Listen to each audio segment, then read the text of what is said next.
Hey friends, Brandy Millsap here with Brandy Millsap Wellness, and today we're going to talk about what can we do when we've had too much sun exposure and we're just red and it's painful, maybe we've even got some blisters, how we can make a home recipe that's 100% natural using our essential oils to relieve that pain and soothing and help it heal a little bit faster.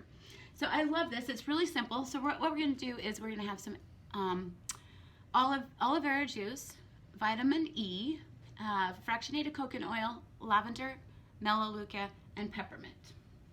And so we're just going to take a glass bottle just like this, and we're going to put about 8 drops of each. So 8 drops of lavender, which is very soothing to the skin, 8 drops of melaleuca, which is very cleansing. It's viral, antibacterial, so it's going to keep that sunburn nice and clean.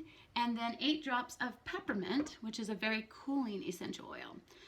In here, then we're going to do about a cup of aloe vera juice, a tablespoon of vitamin E oil, and then about a 1/4 cup of fractionated coconut oil.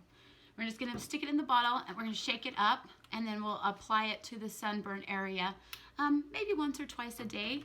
I would just pay attention to that burning sensation. When you feel that, you can go ahead and apply it again.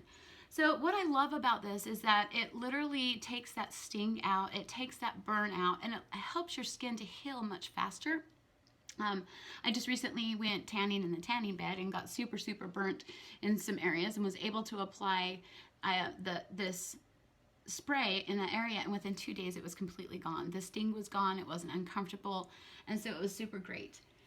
If you like this video, be sure to check out the other ones on homemade sunscreen, bug bite relief. They're super great, simple recipes that you can do at home, 100% natural, easy to use, easy to carry around in your purse so that you have an enjoyable summer. I'll talk to you guys soon.